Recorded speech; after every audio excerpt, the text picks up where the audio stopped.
तर बातमी आहे पावसाची। राज्यामध्ये आज दुपारनंतर वादळी पावसाची शक्यता वर्तवण्यात आली आहे। मध्य महाराष्ट्र आणि मराठवाड्यात आज दुपारी वादळी पाऊस पडेल असा अंदाज हवामान खात्याने वर्तवलाय। मान्सून अजून विदर्भ, मराठवाडा आणि मध्य महाराष्ट्रातील बऱ्याच भागात दाखल झालेला नाहीये। आता 22 ते 25 जून दरम्यान बंगालच्या उपसागरात कमी दाबाच्या पट्ट्यामुळे मध्य महाराष्ट्र आणि मराठवाड्यातील बऱ्याच भागात दुपारनंतर वादळी पाऊस पडेल असा अंदाज हवामान खात्याने वर्तवलाय।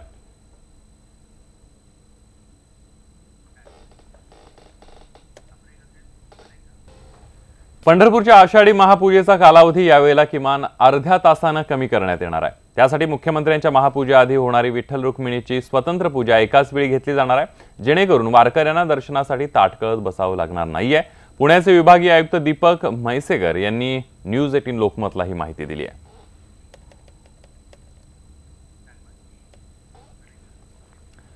मुख्यमंत्री देवेंद्र फडणवीस यांनी नांदेडमध्ये योगगुरू बाबा रामदेव यांच्या उपस्थितीमध्ये योगाभ्यास केला। नांदेडमधल्या विष्णुपुरी इथं या योग शिबिराचं आयोजन करण्यात आलं होतं।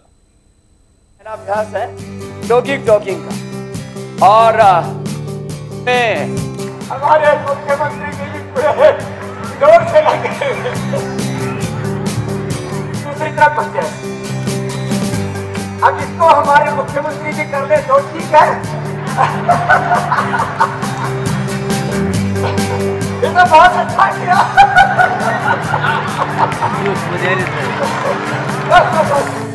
बोले भारत माता की वंदे वंदे।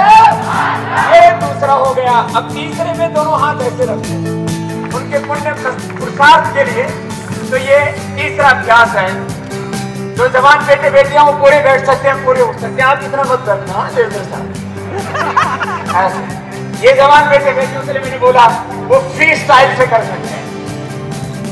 ऐसे संतुलन बनता है।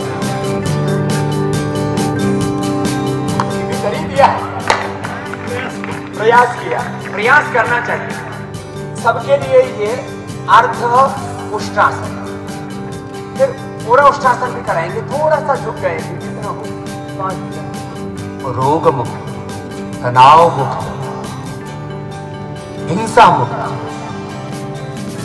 झूठ, बेईमानी, दुराचार, कदाचार, असुचिता। लेकिन कोशिश करें जिससे जितना बन पाए। तो फडणवीस साहब ने पकड़ लिए दोनों, नीचे झुकते ऊपर उठते।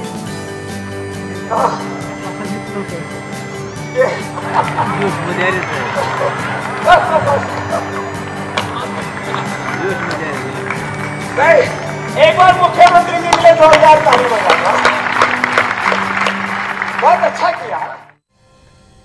ब्रेकनंतर बातमी आहे भूकंपाची। नांदेड, यवतमाळ, वाशिममध्ये भूकंपाचे सौम्य धक्के बसलेत। 3.9 रिश्टर स्केल तीव्रतेच्या भूकंपाची नोंद करण्यात आली आहे। किनवट, माहूर, हदगाव परिसरामध्ये भूकंपाचे धक्के बसलेत।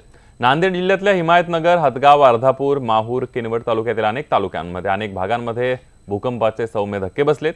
नांदेडपासून 80 ते 90 किलोमीटर पर्यंत हे धक्के जाणवलेत। टेबीमध्ये भिंत कोसळली आहे। वानोळा, सारखणीवर आले होते। मी सुभाष निवृत्ती गाडेकर, राहणार वडगाव, तालुका कळमनुरी, जिल्हा हिंगोली। वडगाव हे गाव कळमनुरी तालुका कळमनुरी याच्या टोकाला असणारं गाव आहे। माझ्या गावामध्ये आता भूकंपाचा हादरा मला जाणवला। मी छतावर आराम करण्यासाठी गेलो असताना असं लकलक माझं स्लॅबचं घर असलेलं हललेलं आहे आणि मी खडसडून उठलो। आजूबाजूला पाहतो तर सगळे लोक जागी झालेले, सगळीकडे पत्राचा आवाज आलेला।